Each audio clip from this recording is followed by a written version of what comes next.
معین حضور غزالی زمان، جگر گوشہ حضور غزالی زمان، شیخ الحدیث و تفسیر، شمس العلم والہدایت، حضرت سیدی و سندی و مرشدی حضرت علامہ سید ارشد شاہ صاحب کاظمی دامت برکاتہ العالیہ، زیر سجادہ حضرت قبلہ پیر محمد حبیب اللہ صاحب نقشبندی سراجی مجددی دامت برکاتہ العالیہ، حضرات سجادگان علماء زعماء ملت، اس بڑے انبوہ کثیر اور جمع غفیر میں مجھ جیسے شخص کا کھڑے ہو کر بولنا زیب تو نہیں دیتا، لیکن میرے حضرات کا حکم ہوتا ہے، اس لیے میں ان آخری لمحات میں آپ حضرات کی خدمت میں حاضر ہوتا ہوں۔ میرے چند بے ربط الفاظ ہوتے ہیں، بے ربط سی گفتگو ہوتی ہے۔ بات یہ ہوتی ہے کہ جب حضرت تشریف لاتے ہیں میں بھی آپ کی طرح اپنے جذبات پر قابو نہیں رکھ سکتا، اس لیے زبان سے پتہ نہیں کیا نکلتا ہے، مجھے خود نہیں معلوم ہوتا۔ حضرات محترم، پچھلے سال اسی سعادت بھری مجلس میں محفل میں آپ حضرات کی خدمت میں ایک عرض کی گئی تھی کہ تو جانتے ہیں یہ 1000 سے زیادہ آدمی بیٹھے ہیں، آپ حضرات 1000 سے تو بہت زیادہ ہے نا، لیکن 1000 کتاب پچھلے سال نہیں بک سکی، اس میں 50-100 کتابیں بکی ہیں، جس میں میں آپ کو سچی بات کہہ رہا ہوں 20 کتابیں خود میں نے خریدی ہیں اور اپنے دوستوں کو دی ہیں۔ میں مختصر عرض کرتا ہوں کہ جس گھر میں یہ کتاب موجود ہے وہ شخص یہ ایمان رکھے کہ وہاں حضرت خلیل الاصفیاء دامت قدس سرہ العزیز خود گفتگو فرما رہے ہیں۔ لوگوں کا خیال ہوتا ہے ہمارے گھر میں جن آ جاتے ہیں، ہمارے گھر میں جادو ہو جاتا ہے، ہمارے گھر میں تعویذ ہو جاتا ہے، ہمارے گھر میں نحوست آتی ہے۔ میرے بھائیوں، میں پیران عظام کی موجودگی میں آپ کو ذمہ داری سے عرض کرتا ہوں، جس گھر میں یہ کتاب ہے وہاں نہ جن آتے ہیں، نہ شیطان آتا ہے، نہ جادو کا اثر ہوتا ہے۔ آپ حضرات اس کتاب کو ہاتھوں ہاتھ خریدیں، اسی وقت خریدیں، اور یہ ابھی ہمیں خبر ملنی چاہیے کہ پوری کتابیں آپ کو مل گئی ہیں اور ختم ہو گئی ہیں۔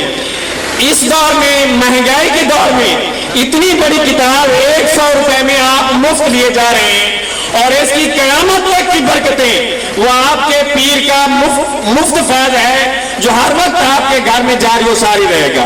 یہ بچے آ رہے ہیں، آپ ہاتھوں ہاتھ اس کتاب کو لیں، اور یہ کتابیں ختم ہونی چاہیے، 100 روپیہ کوئی زیادہ نہیں ہے۔ میں زیادہ خلل انداز نہیں ہونا چاہتا، آخری بات یہ کہہ رہا ہوں کہ آپ کے میری یہ آرزو ہے کہ حضرت صاحب قبلہ کا بیان ہو تو میرے آقا نعمت حضور سیدی مرشدی قبلہ کاظمی غریب نواز، جس نے ان کو دیکھا ہے اس نے حضرت غوث اعظم کو دیکھا ہے، لیکن میں آپ کو جذبات سے نہیں سچے دل سے کہہ رہا ہوں، جو شخص اس وقت ان کے صاحبزادے کو دیکھ رہا ہے وہ یہ یقین کرے کہ اس مجلس میں حضرت غوث اعظم تشریف فرما۔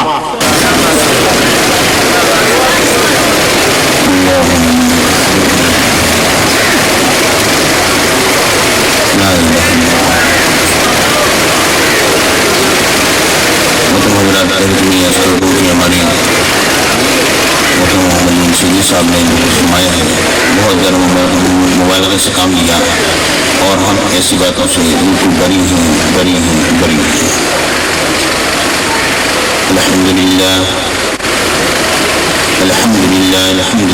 رب العالمین والعاقبۃ للمتقین، والصلاة والسلام على سيد المرسلين وعلى آله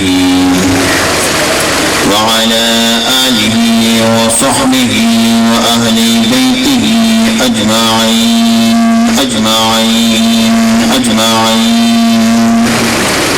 أما بعد فأعوذ بالله من الشيطان الرجيم. بسم الله الرحمن الرحيم.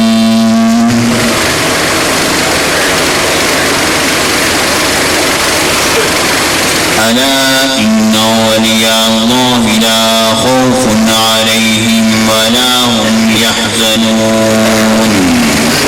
صدق الله العظيم وصدق رسوله النبي الكريم الأمين. وإن الله تعالى عز وجل قال في شان حبيبه مخبرا وآميرا: إن الله وملائكته يصلون على النبي يا أيها الذين آمنوا صلوا عليه وسلموا تسليما اللهم صل وسلم على سيدنا مولانا محمد وعلى آل سيدنا مولانا محمد وبارك وسلم وصلي عليه. محترم حضرات، میرے بھائیوں، میرے دوستوں، میرے بچوں، علماء کرام، مشائخ نظام، برادران اہل سنت، صاحب سجادہ، السلام علیکم ورحمۃ اللہ وبرکاتہ. الحمدللہ الحمدللہ الحمدللہ، ان سال پھر اس بابرکت محفل میں حاصل ہوئی. دعا ہے اللہ رب العالمین صاحب اوس کی اور ان کے مشائخ کرام کی برکتیں ہم سب کو عطا فرمائے.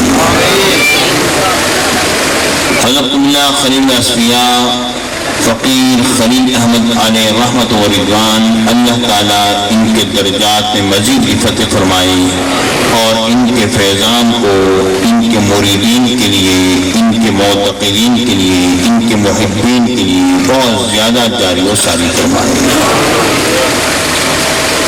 اللہ تعالیٰ اس خانوادے کو تا قیامت آباد اور شاد رکھے.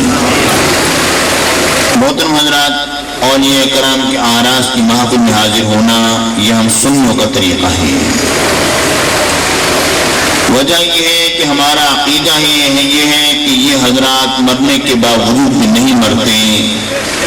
جس سے لوگوں نے موت کہنا شروع کر دیا، اصل میں ان لوگوں کے لیے یہ دگنی حیات بن کر پیش آتی ہے.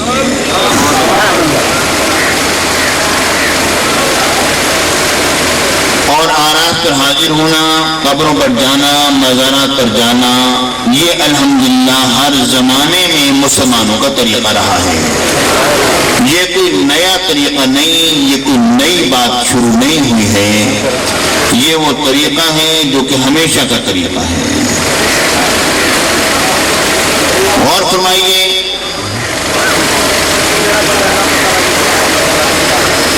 تمام ثلاثی عالیہ کے بزرگان دین جنہیں کے فیضان میرے آقا سرکار مدینہ صلی اللہ علیہ وآلہ وسلم سے ہے. میرے آقا نے ارشاد فرمایا، نسائی شریف میں حدیث پاک ہے، میرے آقا حضور علیہ السلام نے اپنے ان فیض یافتہ افراد کے متعلق ارشاد فرمایا کہ قیامت کے دن اللہ رب العالمین کی بارگاہ اقدس میں سب سے زیادہ مجادلہ کرنے والے کون لوگ ہوں گے؟ مجادلہ کہتے ہیں جھگڑا کرنے کو، یعنی رب کی بارگاہ میں ایک حجت کرنے والے لوگ کون لوگ ہوں گے؟ میرے آقا نے ارشاد فرمایا وہ کچھ اللہ تعالیٰ کے خاص بندے ہوں گے جو کہ رب کی بارگاہ میں یہ عرض کریں گے، یا اللہ تو نے کچھ ایسے لوگوں کو تو نے جہنم میں داخل کر دیا، ادخلتہم النار، تو انہوں نے جہنم میں داخل کر دیا، وہم یصلون معنا ویصومون معنا ویحجون معنا، جو کہ ہمارے ساتھ نمازیں پڑھا کرتے تھے، ہمارے ساتھ روزے رکھا کرتے تھے، ہمارے ساتھ حج کیا کرتے تھے، یا اللہ اس کے باوجود انہوں نے جہنم میں داخل کر دیا. پروردگار فرمائے گا فاذهبوا، بس تم جاؤ، وَأَخْرِجُوهُمْ، اور تم ان کو نکالو، جنہیں تم ان کے شکلوں سے پہچانتے ہو تم انہیں نکال کے باہر لے آؤ، تمہیں میں اجازت دیتا ہوں. پھر اللہ کے وہ مقدس بندے جائیں گے اور جا کے نکال کے لے کر آئیں گے، مگر جہنم کا سیک ان کو کچھ نہ کہہ سکے گا. وجہ یہ ہے کہ اظہار ہوگا یا نار کونی بردا وسلام علی ابراہیم، جہنم کی آگ جہنمیوں کے لیے ہوگی، جنتیوں کے لیے نہ ہوگی. وہ جائیں گے اور اپنے اپنوں کو نکال کے باہر لے کر آئیں گے. اصل میں یہی اصل ہے اس بات کی کہ ہم اپنے مشائخ کے ہاتھ میں اپنے ہاتھوں کو تھماتے ہیں.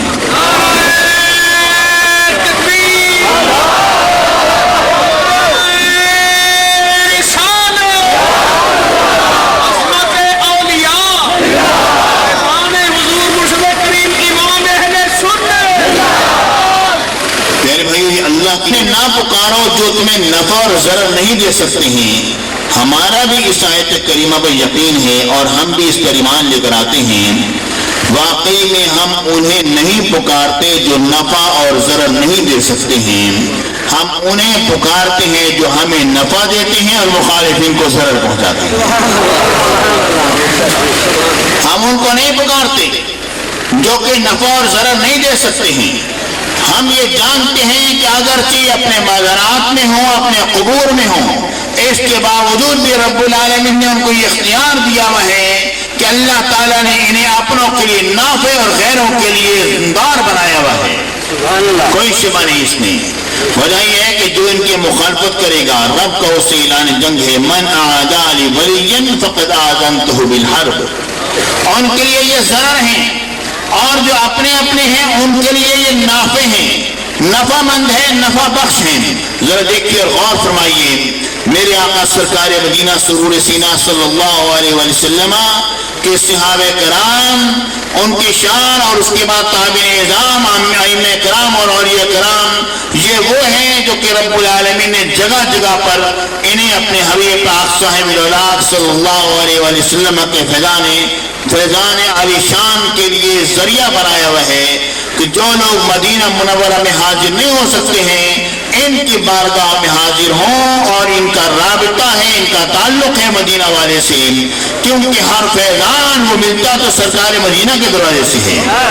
لا ورب العرش، جس کو جو ملا ان سے ملا، لا ورب العرش، جس کو جو ملا ان سے ملا، بڑھتی ہے کونین میں نعمت رسول اللہ کی، میرے آقا ہی کی نعمتیں بڑھ رہی ہیں، لیکن کسی کو خلیل اصفیاء کے ہاتھوں سے مل رہی ہیں، تو کسی کو پیر مہر علی شاہ کے ہاتھوں سے مل رہی ہیں، تو کسی کو غزالی زماں کے ہاتھوں سے مل رہی ہیں۔ یہ ساری نعمتیں ہیں سرکار مدینہ کی، میرے آقا کے دروازے کی یہ خیرات ہے جو بٹ رہی ہے ساری کائنات میں، اور لینے والے لیتے ہیں اور محروم القسمت محروم رہ جاتے ہیں۔ اللہ رب العالمین جب کسی بندے کو ذلیل کرنا چاہتا ہے تو اسے اولیاء کرام کا مخالف بنا دیتا ہے، اولیاء کرام کا دشمن بنا دیتا ہے، پھر پروردگاروں کو ذلیل کرنا شروع کر دیتا ہے۔ آپ دیکھیے اور غور کیجیے، اب اس وقت یہاں پر ہر قسم کے افراد ہوں گے، کچھ ایسے بھی ہوں گے جو ہمارے ہم سے تعلق رکھنے والے ہوں گے، جو کہ بزرگان دین کے ساتھ اور ہمارے مشائخ کے ساتھ عقیدت اور احترام رکھنے والے ہوں گے، کچھ ایسے بھی ہوں گے جن کے دلوں میں وہ احترام نہ ہوگا، جن کے دل میں وہ محبت نہ ہوگی، اور ویسے آگے ہوں گے چلو دیکھتے ہیں کہ کیا ہے، اور ہو سکتا ہے یہ کچھ مخالفین بھی موجود ہوں، لیکن یہ اس بات پر ذرا غور کیجیے جو بات میں عرض کرنے لگا ہوں۔ بات اصل میں یہ ہے کہ لوگوں نے سرکار مدینہ کی مخالفت شروع کی، اور یہ مخالفت کہاں سے شروع ہوئی؟ مدینہ منورہ سے شروع ہوئی، وہاں پر لوگوں نے مخالفت کرنا شروع کی۔ آج بھی جو لوگ جاتے ہیں وہاں پر یہ دیکھتے ہیں کہ آقا کی بارگاہ میں جو حاضر ہو جائے اور ادب کے حاضر ہو، اس کو بیٹھنے کی اجازت نہیں ہوتی، اس کو دھکے دے کر دور کر دیا جاتا ہے۔ آپ ان حاجیوں سے پوچھیے، ان معتمرین سے پوچھیے جو کہ عمرہ کر کے آئے ہیں، کیا اس طرح نہیں؟ وہ کہیں گے یقیناً اس طرح ہے۔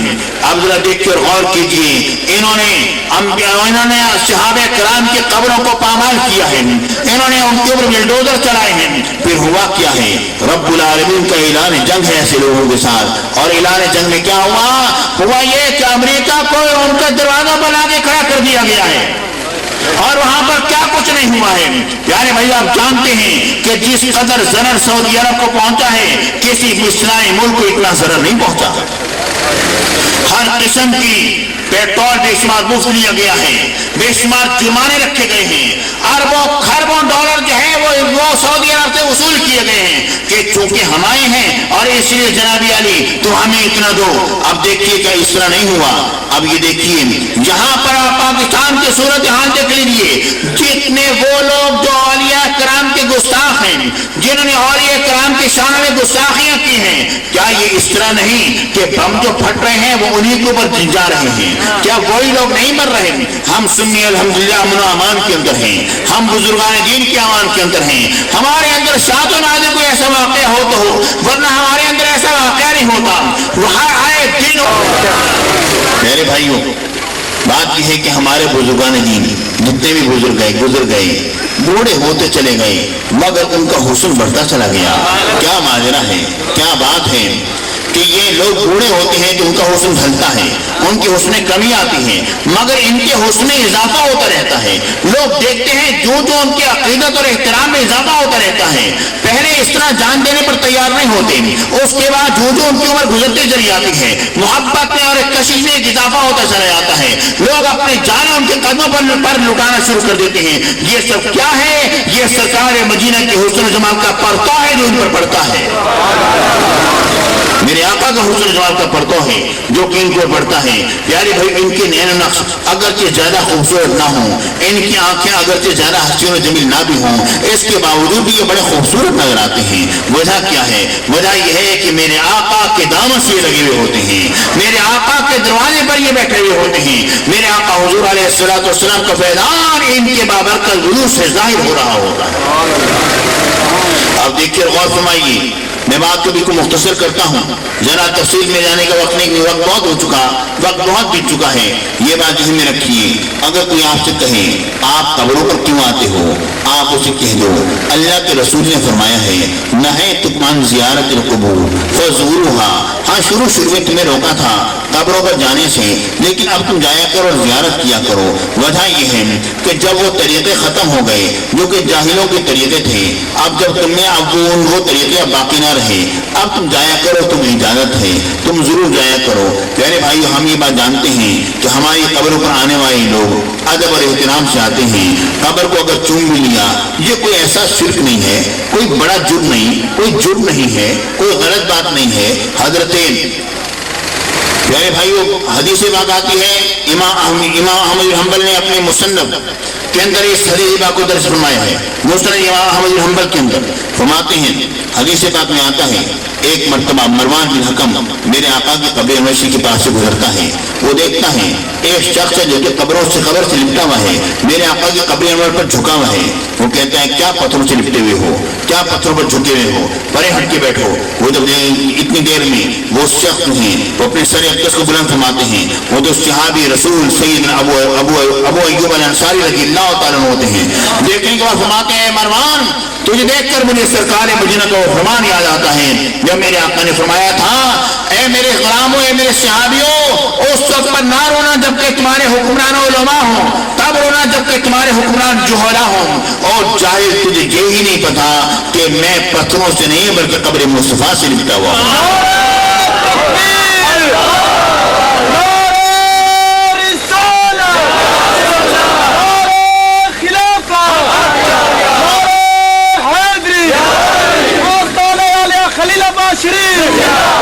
پیارے بھائیوں, ہمارے یہاں مزارات پر لوگ حاضر ہوتے ہیں, کوئی کسی قبر کو سجدہ نہیں کرتا. اگر کسی نے سجدہ کیا اس کو اٹھا کے باہر پھینک دو, کہو کہ تو وہ شخص ہے جو کہ ہمارے لیے کلنک کا ٹیکا ہے, جو کہ ہمیں بدنام کر رہا ہے. ہمیں ایسے لوگوں کی ضرورت نہیں ہے. ہم یہ بات جانتے ہیں کہ قبروں پر حاضری دی جائے. قبریں اس لیے نہیں کہ انہیں سجدہ کیا جائے, قبریں اس لیے ہیں کہ جس نے ان کو یہ مقام دیا ہے اس ذات کو سجدہ کیا جائے, اس پروردگار, اس وحدہ لا شریک لہ جسے کہ ہمیشہ انہوں نے سجدہ فرمایا ہے. بہرحال دیکھیے, غور فرمائیے, اللہ رب العالمین کا جب کرم ان لوگوں پر برستا ہے ان کا دل روشن ہوتا ہے. جب دل روشن ہوتا ہے پھر ان کے لیے یہ آنکھ, اس آنکھ کی کوئی حیثیت نہیں رہتی ہے. ان کا گھومتا آنکھ بن جاتا ہے. یہ اگرچہ آنکھیں بند کیے ہوئے لیٹے ہوئے ہوں, اس کے باوجود بھی یہ سب کچھ دیکھ رہے ہوتے ہیں, سب کا سب کچھ سمجھ رہے ہوتے ہیں. میں نہیں کہتا, میرے آقا نے فرمایا تنام عینایا ولا ینام قلبی, میری آنکھیں سوتی ہوئی نظر آئیں تو یہ نہ سمجھ لینا کہ میں سو رہا ہوں, میرا دل جاگ رہا ہوتا ہے. صحابہ کرام نے کبھی عرض نہ کیا یا رسول اللہ, ہم تو اپنے حجروں میں ہوتے ہیں, ہم تو دوسرے شہروں میں ہوتے ہیں, ہم تو آپ سے بظاہر بہت دور ہوتے ہیں, آپ تو اپنے حجرے میں ہوتے ہیں, آپ تو کبھی آرام بھی فرما رہے ہوتے ہیں, آپ کو تو کبھی نیند بھی ہوتی ہے. یا رسول اللہ, سرکار ہم نمازیں پڑھتے ہیں اور نماز میں ہم آپ پر سلام بھیجتے ہیں اور کہتے ہیں السلام علیکم ایھا النبی ورحمۃ اللہ وبرکاتہ. حضور اگر آپ سو رہے ہوں, سونے کے وقت تو پھر تو ہم یہ کلمات ادا نہ کریں. حضور اگر ہم آپ سے دور ہوں پھر تو ہمیں چاہیے کہ ہم یہ کلمات ادا نہ کریں. حضور اگر ہم لوگ رات میں اٹھ کے عبادت کرتے ہیں